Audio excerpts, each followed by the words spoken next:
Welcome to another episode of Building Loved Businesses, where we go behind the scenes with business owners and founders to learn what makes them loved by their employees, their customers, and their communities. Today, I'm joined by Tom Slattery, CEO of JJ's here in Sioux Falls. I probably don't need to explain that to people here, but we might need to more broadly. So Tom, welcome to the show, and just tell us a little bit about what JJ's is today before we go back and get the backstory. Sure. Thanks for having me. Appreciate the interest in our little mom and pop shop, and truth be told, that's where it starts. It's a mom and pop shop. That's myself and my wife, Jean. We are the sole owners and it takes on that identity. So, JJ's is a kind of a multifaceted business. It's primarily adult beverage retail. Some would refer to that as a liquor store, but I find that to be demeaning to the actual quality of what you get when you come in there. So we refer to ourselves as an adult beverage retailer. Aside from that, through some of the, historical components that we'll discuss, we've grown into an event services company, an adult beverage concessions company, private event services company, and bar, restaurant, culinary arts. I mean, take on as many challenges as you can in a short period of time, and we decided to do it back in 2018. So. Yeah. Okay, so that's what it looks like today, and we'll unpack more of that as we go forward. But just tell us a little bit about where it came from. Founded in 1998. Yep. Just give us the backstory. Sure, absolutely. So back in the mid 90s, I got my feet wet in this market as a bar manager and kind of quasi catering director for a restaurant that a lot of people are familiar with in this town called Theo's Great Food. And it was an opportunity that was born out of mine not necessarily wanting to get into the accounting world as a newly minted CPA. I looked for jobs. My grades weren't exactly the best, so I wasn't getting callbacks on interviews and that kind of stuff. So I had bartended when I was in college at the University of South Dakota at a little farm town bar just outside of Vermilion called Toby's. Which kind of lends itself to our narrative that we're going to talk about later. But because of that initial experience of customer interaction and drink making and just, the adult beverage service aspect of it, I wanted to kind of continue that a little bit. So when I moved to Sioux Falls and I was still job hunting, I had gotten a job with a local software company called Spader Software. And I was kind of traveling around the country, teaching little old ladies how to switch their bookkeeping systems from the old paper, pencil, debits and credits to, more modernized, computerized accounting systems. And at the same time, I was still kind of part-time bartending at Theo's. And I learned that I was a good teacher, but I wasn't a very patient teacher. So, there were many, times during that period of time where I developed a lot of skills to show people how this is going to improve their lives and that kind of stuff. And so I took that skill set and kind of, migrated it into my bar management skills that I then got into when I decided I didn't want to do the traveling anymore. Yeah. And I went back to the owner of Theo's back then and said, "Hey, here you have an accounting position open.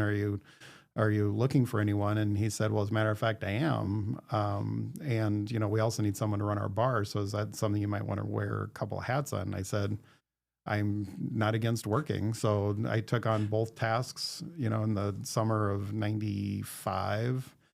And that kind of spun into, I feel like there's a TV show there somewhere. Accountant, CPA, and bartender in one. It could absolutely turn into a sitcom because it was quite the sitcomish environment, and we were a business that everybody kind of, did different aspects, and so at one day I'm bartending, next day I'm downstairs, doing books, chain smoking Marlboro Lights and losing my hair, which, ultimately Looks good on got you. me. They say, "Oh, you're not looking so bad yourself." Yeah, thanks. You know, so it was a challenge, but man, I learned a ton in that 3 years I was there about the customer service interaction. So front of house, back of house. Yeah. But at the same time, I learned the do's and don'ts and the best ways to manage a business from all the way, you know, from a P&L perspective to a cash flow perspective and all those things. So, you know, so taking my accounting background, which was very limited outside of what I did in teaching these little old ladies how to go from paper to computer, I was able to kind of put all that into this, you know, this basket of goods that I had to sell. And so when I started looking for another opportunity that wasn't, I had a young family then, you know, I wasn't really looking to change jobs, but I wasn't not looking. And there was some patrons of ours and some other colleagues that had put my name into contention for a new high-end adult beverage retail store that was going in attached to a convenience store on the south side of town, which was the highest growth market when it came to, you know, high-end homes and, you know, higher average median income. And they wanted to really put something in there that was going to kind of cater to that more affluent crowd. So Tom and Melissa Howes were the original owners of JJ's. Tom had some success. You know, his family had success in field distribution and gas stations and convenience stores. And then he kind of took that to another level. Basically, as one of my colleagues put it way back then, he was building Taj Mahals for convenience stores back then. And really kind of set the bar to what we see today in this market with, you know, all of these different, you know, convenience store concepts and stuff. And so, but what he was doing with this building that he was putting at the corner of 57th and Western, which if you go back in the Wayback Machine 30 years ago when he started developing this, that was literally the only building on that corner at that point in time. Cornfields to the right of us, cornfields to the left of us, houses back behind us, and at that point in time there was maybe 10 to 12 houses back in that area. And I go down there to do a site visit for, you know, he took me down there and said, "What do you think?" And I said, "There's literally no rooftops down here. What are you expecting down here?" And he said, "It's going to grow. It's going to get bigger. And this is going to be something that we want to kind of create as a crown jewel down on this corner." So, you know, I went back home and talked to my wife about it and said, "What do you think?" And we had a 1-year-old at that point in time, and not even 1-year-old. I think Aaron was 6 months old at that time. And, you know, it was a big leap to go from something that we knew was, you know, sort of stable and, you know, jump into something that was completely unknown. But, you know, I you know, in knowing the Howes family and the people that have worked for them that I've known and up to this day are still friends of mine, they gave me a comp package that was, you know, lighter on the hours that I was working before. I was working 70 to 80 hours a week in the restaurant biz. And, you know, and Tom said, "You're not going to work more than 45, 50. We have an expectation that you're going to work 45. You might work 50 on some weeks." And so it was, I wouldn't say it was a no-brainer, but it was a good opportunity that I wasn't going to waste. So I signed on and we went to Puerto Vallarta, had lunch, and I signed my life away basically. And that's when we opened JJ's Wine, Spirits, and Cigars on September 18th, 1998 was our first day of operation. So, Then you started in that convenience store, right? And then at some point, not too long, you moved to another building just to the south of that convenience store. And then eventually, you know, just walk us through from there to where you are today, and then the transition in ownership. Sure. The growth that we took on, I mean, the first 6 months to a year was about what we expected. And Tom made it clear to me, he said, "You're going to stand there a lot staring at the door." And that's something that I have in my onboarding materials for new employees, is that occasionally you're going to be staring at the door. I took that and I kind of incorporate that into my day-to-day now. And maybe one more question here too, Tom, is what, that was a fairly new concept, at least for Sioux Falls at that point. It was. There wasn't probably much competition at that point. No. So let's, again, back in the Wayback Machine, you know, the rules were pretty strict on who could sell packaged liquor in the state of South Dakota. No retailer, no one single person or entity could own more than 3 packaged liquor licenses in the entire state. And, so there wasn't a whole lot of, back in 1998, there was 42 establishments in the city of Sioux Falls that could sell packaged liquor. And so, and there was definitely nothing on that south side of town. The closest competitor that we had was Randall's Foods up on 41st Street. That is now the Pizza Ranch. Yep. And that was one of the places that I would go into frequently just to see what bottles are missing off the shelf, what people were buying and that kind of stuff. Just to kind of develop, a knowledge of it. Because I had been bar, service, catering. I'd never done adult beverage retail before. So I had some learning to do. Yep. And, and it was a very short learning curve to really get us up to speed. But I kind of we were behind on construction a little bit. So when he brought me on board, I had a good 4 or 5 months to do a lot of market research and development and figure out what this market was going to do. And at that point in time, there was only one place in town, literally one place in town that sold high-end wine or fine wine. And that was Regal Liquor up on Minnesota Avenue, north of 33rd Street. It's now an auto parts store. Yep. And that was owned by Hy-Vee at that point in time. And that's the place that people would go to. And if you walked in there, it's basically a grocery store with wine bottles everywhere. Yep. And so when we developed the concept, we wanted to not only carry those luxury high-end goods, but we also wanted it represented and presented in a really cool way. So, the layout, the decor and everything in there was really top shelf, redwood wine racks. It's my favorite thing to say. Black shelves, so there was a lot of that then when we migrated over into what we called JJ's 2.0, which is the area just south of us. Tom had the foresight, when he acquired the property on the corner, that he also acquired the property right behind us for that not necessarily expected, but potential growth. Yep.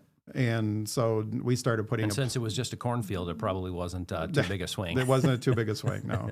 The building that is just south of that building, there's a bank there that went up after we went up.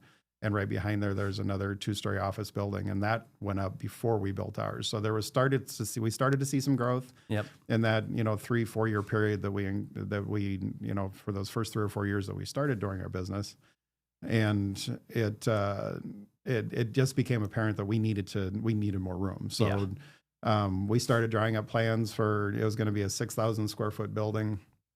And we were going to occupy all of the space that, in the early parts of the conversation.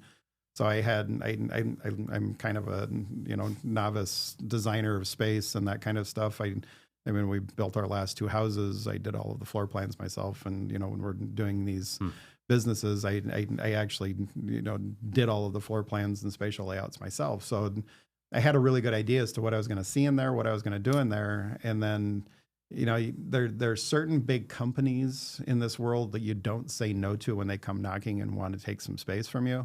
Starbucks is one of them. Yep. So, Tom couldn't say no to that. So we had to take our plan and shrink it down a little bit. Yep. So it went down from, it went from 6,000 occupied square feet down to about 3,900 occupied square feet. Yep. And then Starbucks got the rest of it. And that just kind of started a whole chain of I want to say a lot of really bad words when I talk about this, but I'm going to try to keep it clean.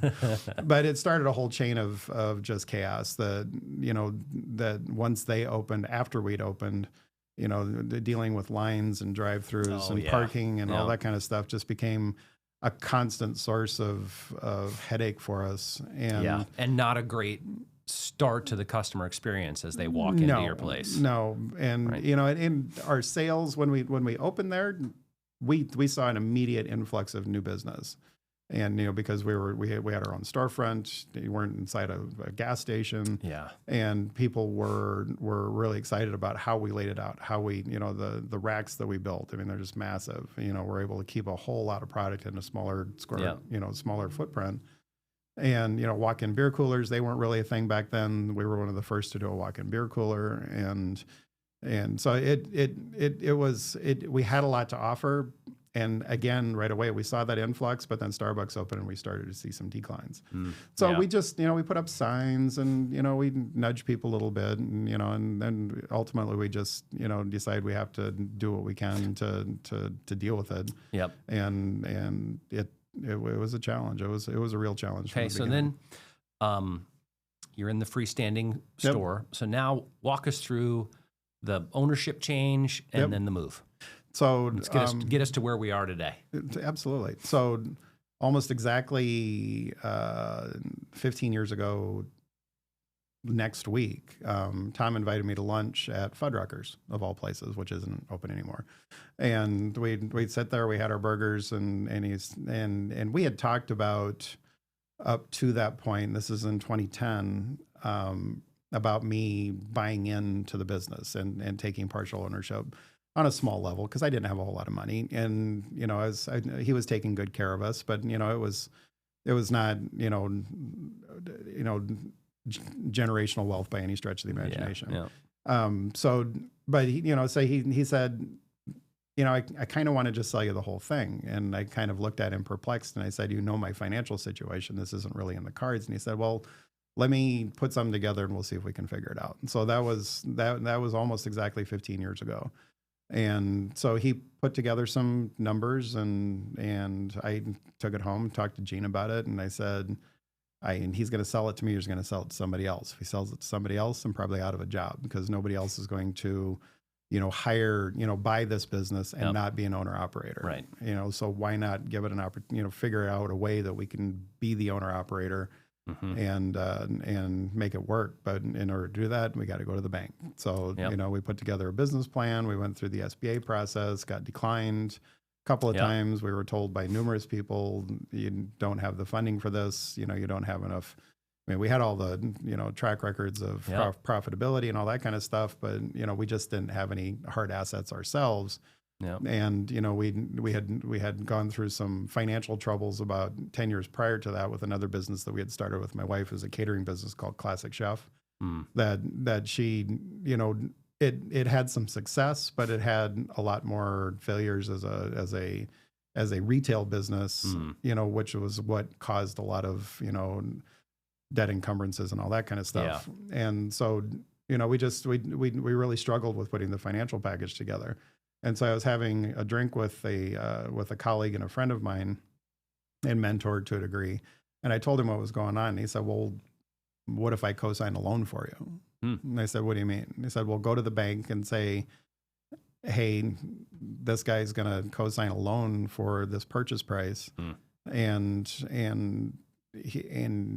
see what they say. And I went to them, and this guy was a relatively new client with the bank I was working with.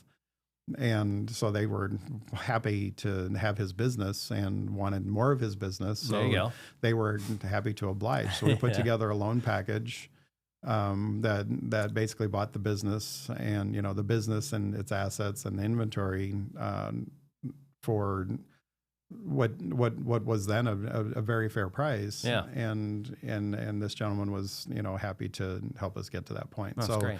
April of 2011, we closed the deal and walked in, put out a big announcement to, this 2010. So, I mean, it was hard to broadcast things because there was no real social media back then. Yep.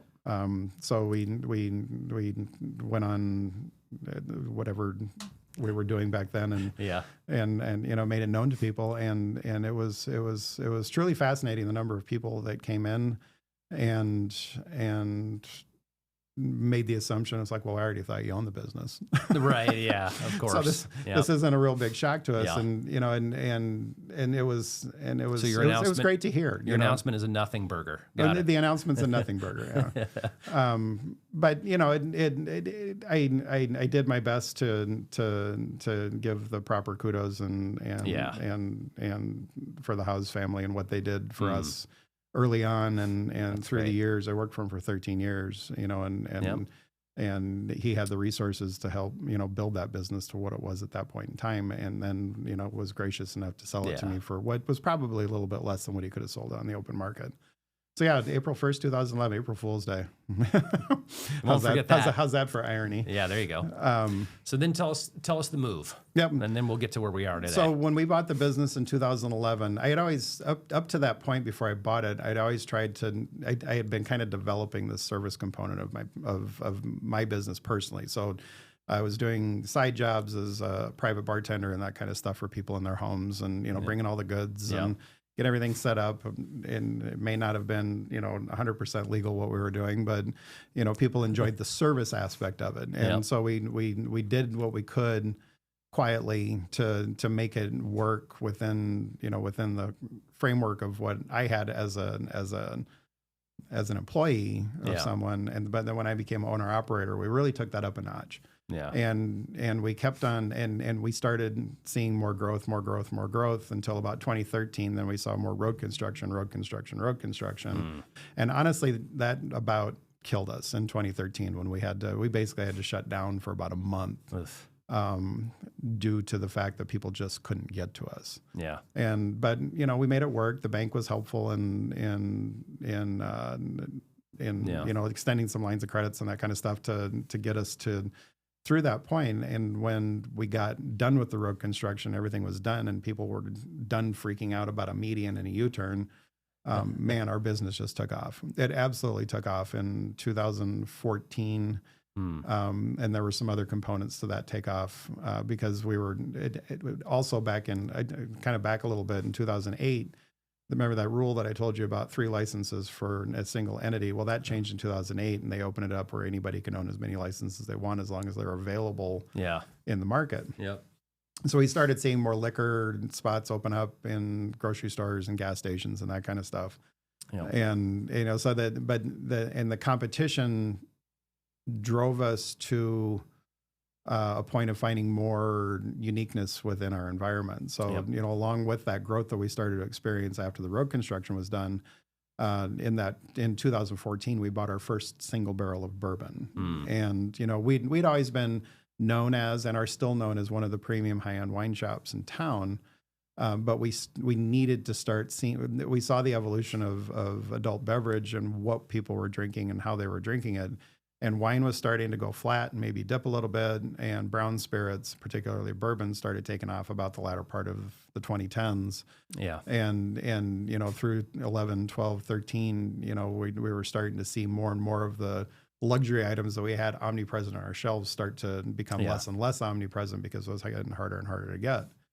So we had to create some uniqueness. So we bought our first single barrel of bourbon in 2014. And that was the beginning of what today we've bought over 130, 140 barrels of unique products that only are available to us, and that's kind of the cool thing about that. Yep. But along with that growth during that 2014, 2015 era, we started doing more and more with our service elements too, and so we started diving into a little bit of legislative work. In 2017, we got a bill passed that gave us the ability to deliver alcohol. Primarily on an event basis. Yep. That helped kind of spur that growth a little bit. We passed a nonprofit alcohol sales bill. We're a nonprofit company that has a special event and a liquor license attached to us. They used to have to go to wholesaler A, B, C, and D in order to acquire their product. We made it so they could come directly to us and buy their product, which kind of then also in concert with our delivery mechanism and what have you, we were able to deliver the goods, set it up, serve it, and do it a little more above board than we were doing before. But that spurred a lot of growth. Yeah. And it made then in 2016 is when we made the decision that we needed to leave. And it was largely due to the fact that Starbucks, who had been there for 10 years at that point in time, we were hoping they were going to leave and build a standalone shop somewhere else. But they re-upped their lease, and it made me it put a fire under me to make a change. Yep. And if we're going to grow this business and we're going to get it to, and we're going to be doing the things that we are fully capable of doing, we needed to move.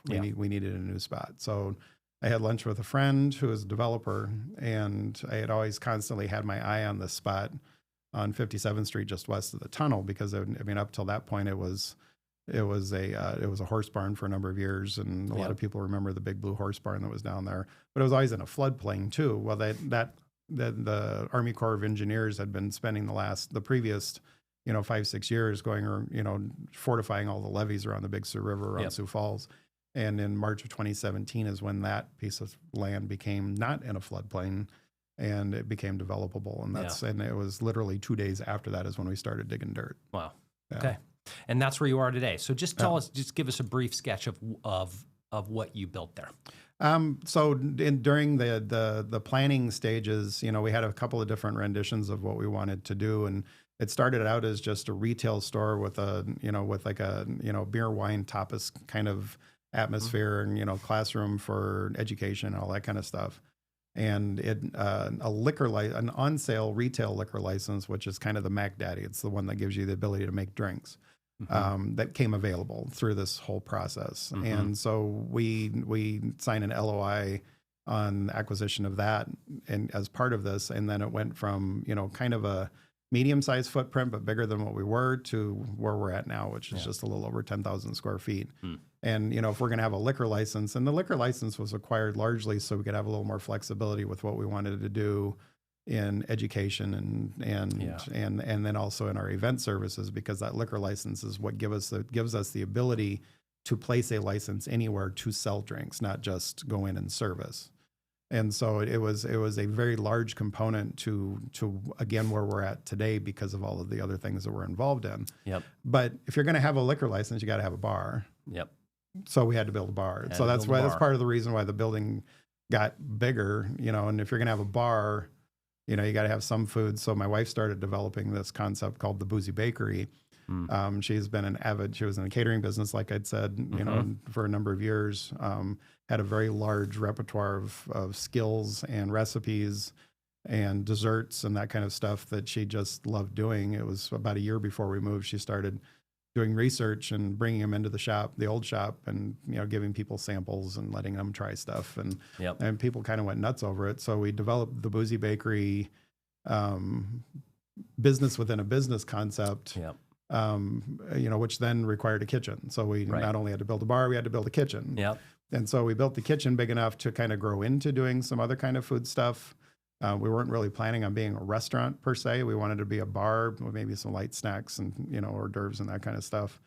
And then and everything was moving right along. We moved in June of 2018. We saw substantial retail growth due to some just some well-placed marketing strategies and that kind of stuff, and some good press, and people came in. They loved the shop. They loved the bar. I had a guy working for me. His name's Paul Squire. He's one of my good friends to this day, who I hired as our director of cocktail culture, because we wanted him to develop a cocktail experience that was going to be second to none, to kind of go along with everything else that we did within our building. And and it was great. And we started doing some live music, and we were having just a lot of fun. Through 2018, our service program was evolving. We had some big corporate contracts that we'd engaged. We signed a deal with Levitt Sioux Falls to start offering all of the adult beverages out at all of the Levitt concerts, which that first year in 2019 was about 30 shows. We had about probably 15 different variations of how our service element worked. I'm a tweaker, so I'm constantly changing things to improve the flow and improve the service and figure out ways to maximize profitability with less people. And it was cool. It was a lot of fun. And our retail business was really, riding high. And then in November of 2019, there was a big, massive building built about 6 blocks away from us. And we didn't think that we were going to be isolated from a big box adult beverage retailer in our market as much as the Sioux Falls community was grown. What I wasn't expecting was it to be literally right around the corner from our business. And so, we prepared for a decline. We prepared for everybody wanting to go check out the new shiny thing, and they did. As they opened up I'm not going to mention who they are. That's fair. They opened up in November, right before Thanksgiving. So, we took all of our 2018 numbers for Thanksgiving, we projected those into 2019, and we were off by about 30%. Wow. I mean, and it really hit us hard. Yeah. And it continued to hit us hard through that holiday season. We were busy largely, and we were busy with events, which was great. Yep. Because we knew that was going to be kind of the impetus for our profitability growth. Yep. But the retail stuff really started to struggle a little bit. Yeah. And so we knew we needed to make some changes. We knew we needed to, kind of figure out how we're going to combat this. And we didn't change too much. We just kept doing what we did. It was decided amongst my management team that, we do this really well, and people are going to respond and they're going to come back. Yep. They're going to go check out the new flashy thing, and it may be a little bit of a heartburn, to begin with. But they're going to come back. Yeah. And so, we signed, a couple more big contracts. We signed a contract with Sanford Health to operate a new event barn that they had just built. And we started, and we got that put together and started marketing and selling that, and probably had about 15 to 16 weddings and other corporate events booked into 2020. And then all hell broke loose on March 14th, 2020. Yeah. Yeah. Yeah. So, just give us the quick picture then of how you weathered the pandemic. The pandemic. Yeah. Because I think that's a big part of the story, and then I want to get into what it looks like today with these different, all the different things you're doing. Yeah. It was, on March 14th was when the pandemic was declared. March 15th, I closed the bar. Yep. I called all my staff and I said, take the day off. We're going to kind of regroup and see how this is going to affect people. And what 2 weeks to flatten the curve, right? Yeah. 2 weeks to flatten the curve. and it was a challenge to figure out where to move to. So I sat down with my management team again. We all sat in a circle and said, what should we do? We need to embrace, more customer interaction. We need, be it through Zoom or other, ways of connecting with people. We're going to start, my wife came up with the idea of starting, making prepackaged meals and that kind of stuff for people to come pick up. We decided to put in a small grocery store type environment in our event space that was no longer being occupied. And so we were carrying fruits and vegetables and milk and meat and, all kinds of interesting stuff. We did a fresh produce stand for a period of time with a local produce distributor. Yeah. Just to help them move some volume and give people a reason to get out into an open space with not a lot of people. Yep. And just another way to engage. So we basically spent the first 6 weeks or I would say the first 8 weeks when it was supposed to be over, according to all of the experts, basically spending what little money we got from the government to fund that 8-week period because everything was supposed to be getting back to normal. And, just keeping people's attention and keeping people alive. And it got to be a lot. My wife and I were doing the majority of the food production for all of these meals to go I was putting together orders and sending them to people, and we were doing some quasi delivery, and it was just a lot.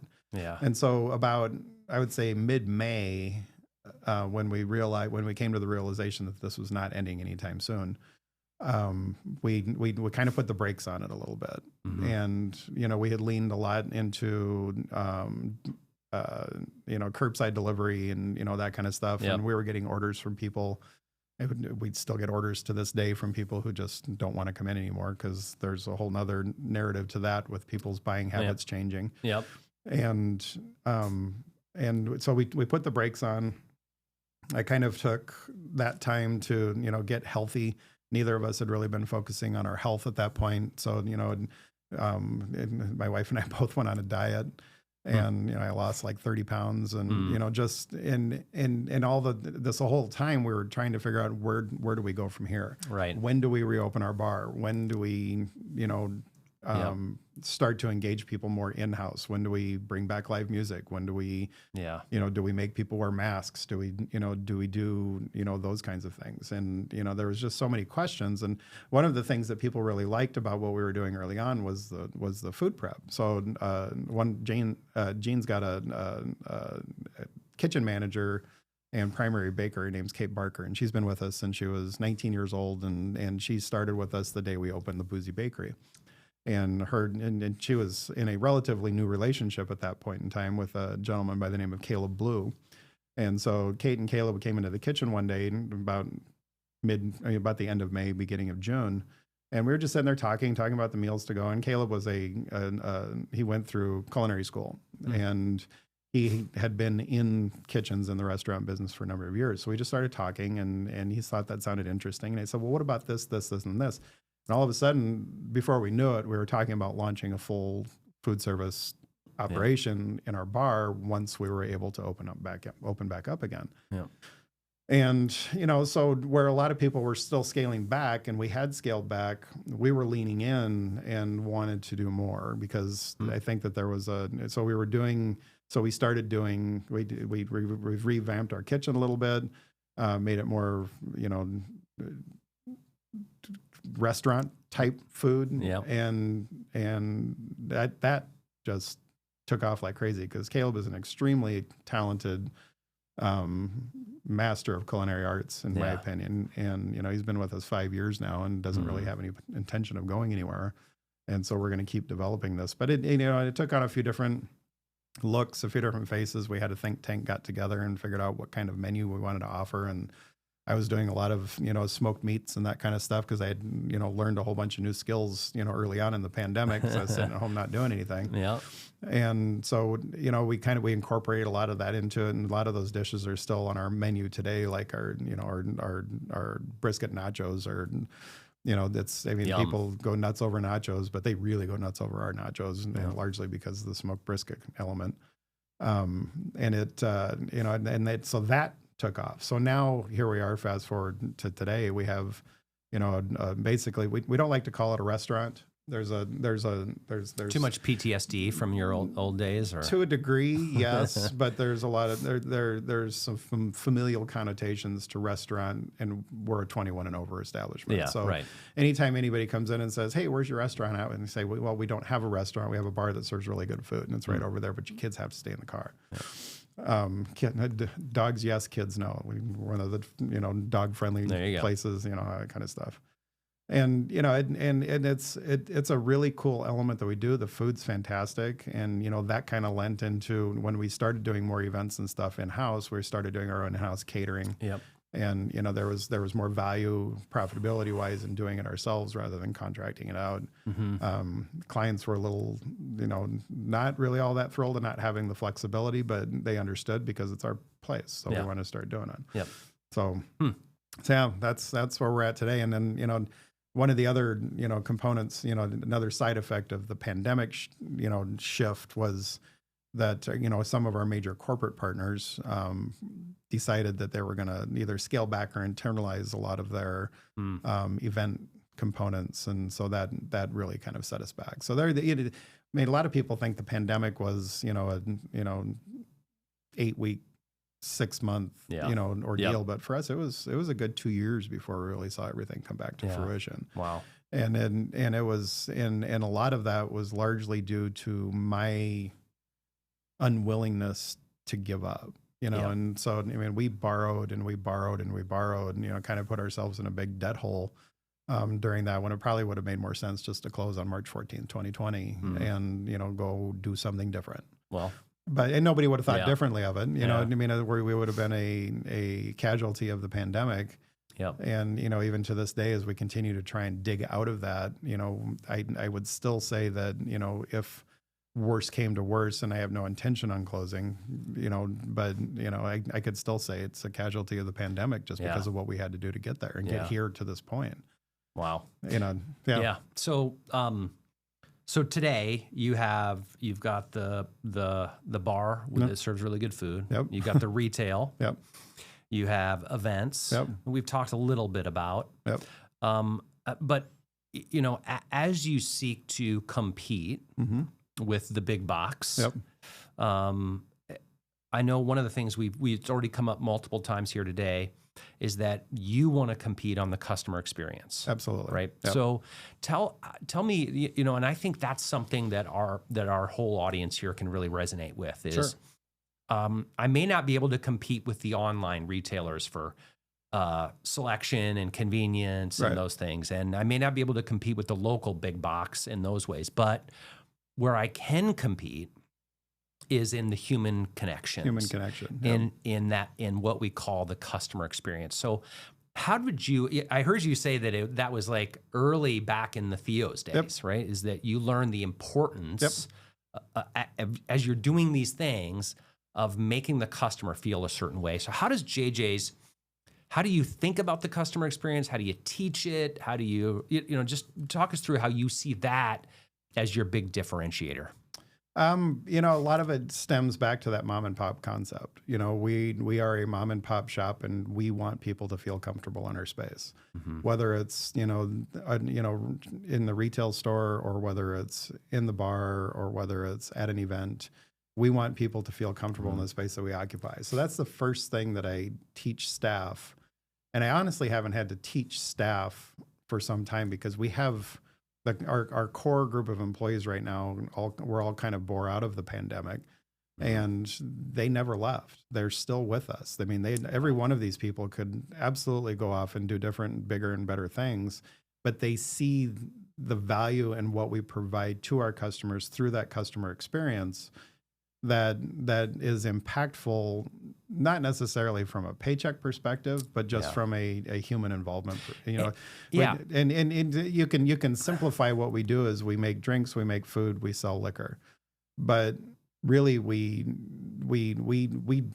through what we do to engage people, we are a relatively small, but I think important part to creating lasting memories, you know, and that's what I try to impart on my staff is, you know, we don't want to treat people as a turnstile. We want to treat people as every individual who comes into our shop is going to get the same level of service.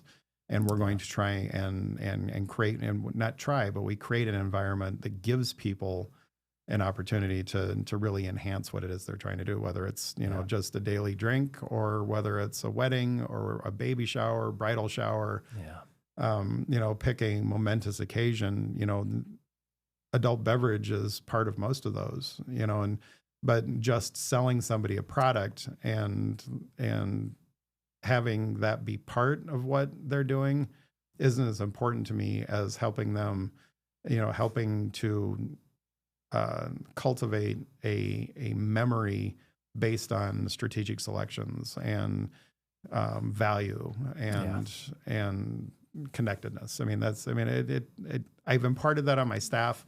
They learn it by observing and how I do things. I call it embracing my chaos.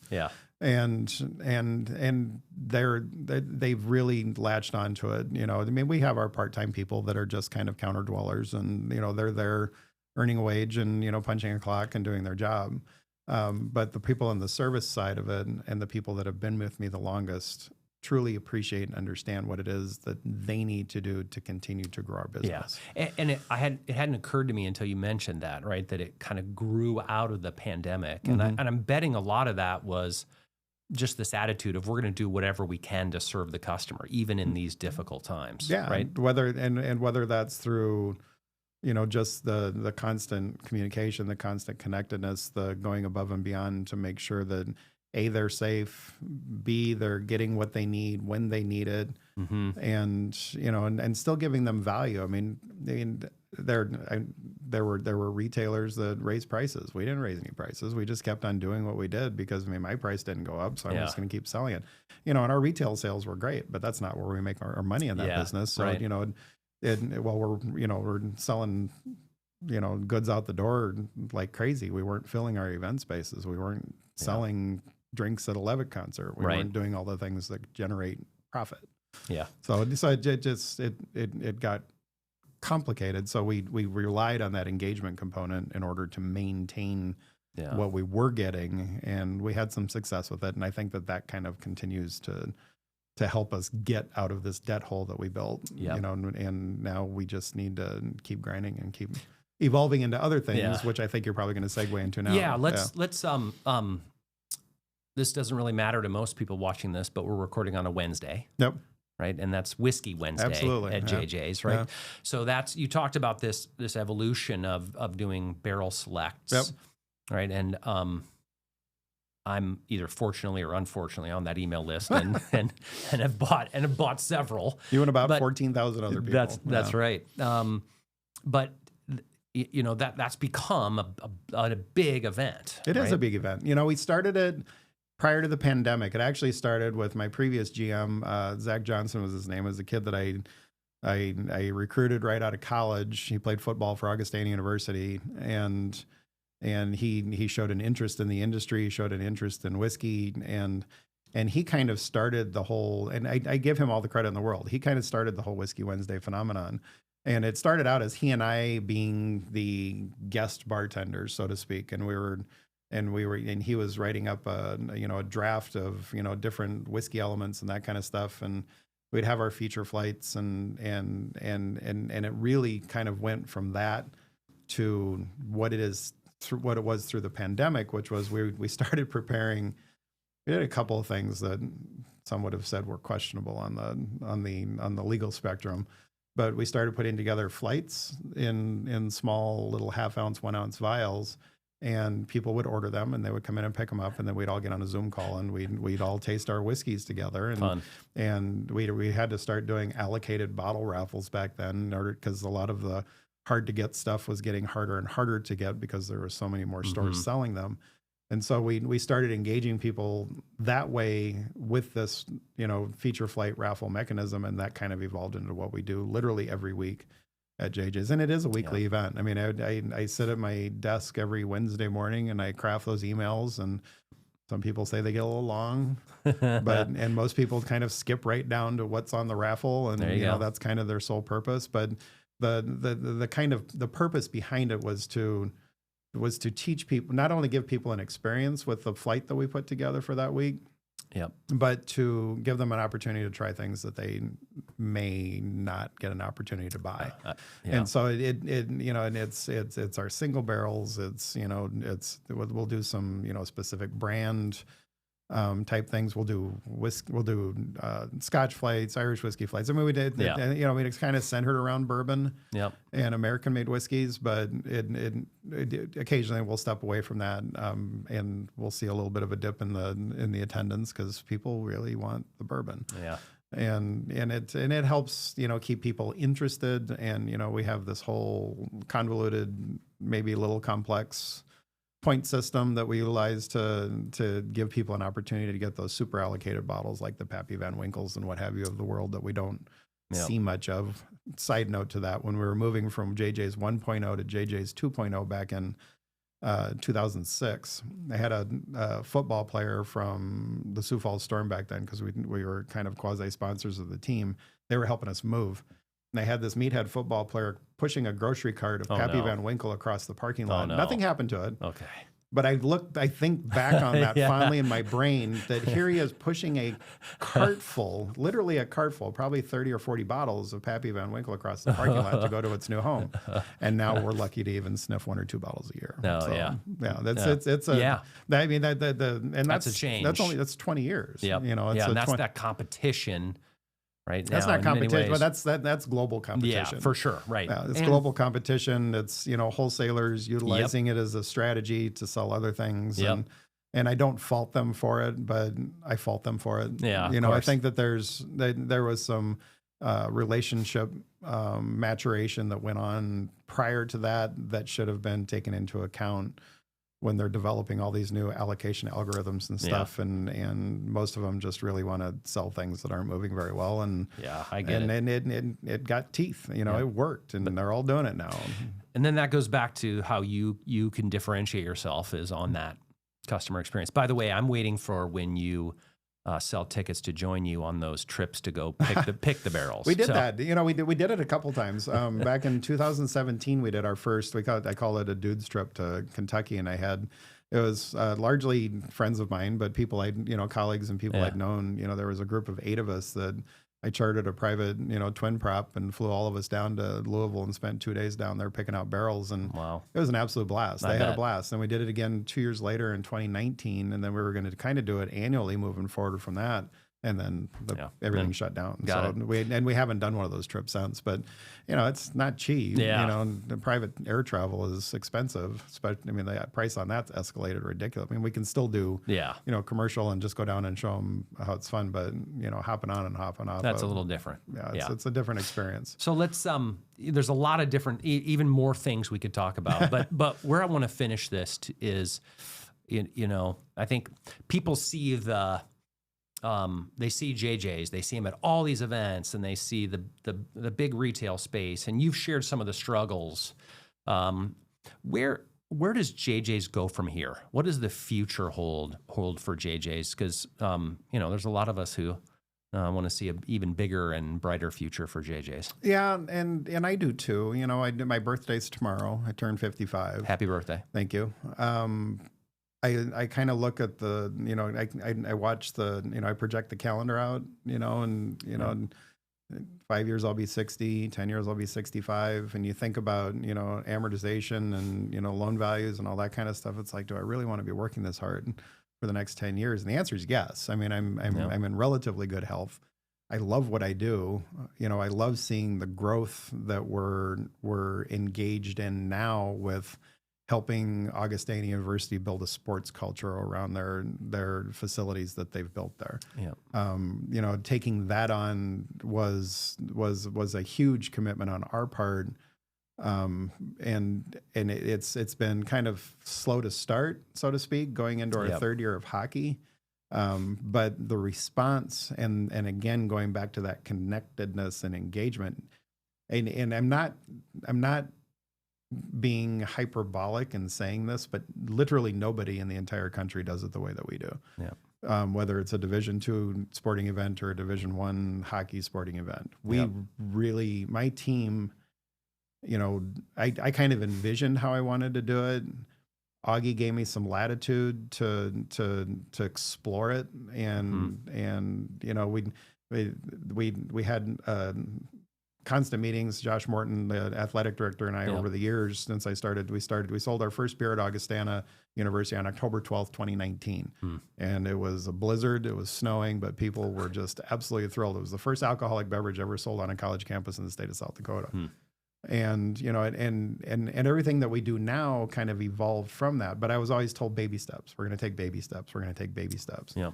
And about 3 years ago when, we started, when we launched into what we're doing at Midco Arena with the guest experience and the product selection and, the ability to get, a high quality craft beer or a well-made cocktail, and it ripped the Band-Aid off basically. So now they give us a lot of latitude to really grow that. And, not all of them are great. It's hard to sell beer at a soccer game when it's, 38 degrees outside and raining. My daughter played in a couple of those for Augie. Oh, she did. I know. Okay, yeah. I've seen them there. Yeah,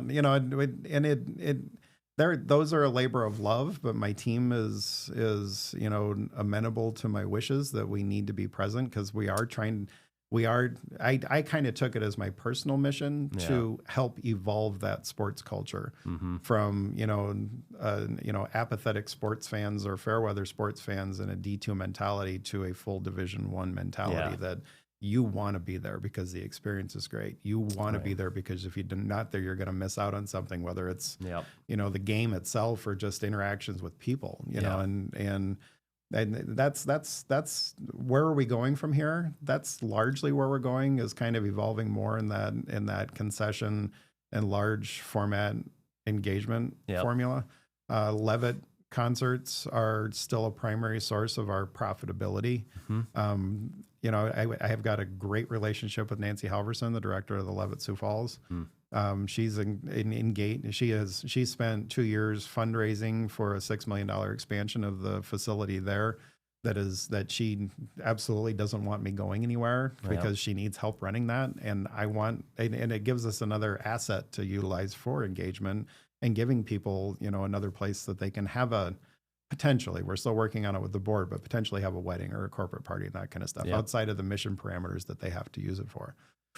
So those are the things that are going to grow us to a point where we can continue to evolve out of this debt hole. I had somebody tell me, it's like, wow, everything you're in, you must be just, rolling in the dough. It's like, no, we're pushing the dough uphill, trying to get it out of this hole because I mean, it really did take, a big toll on us.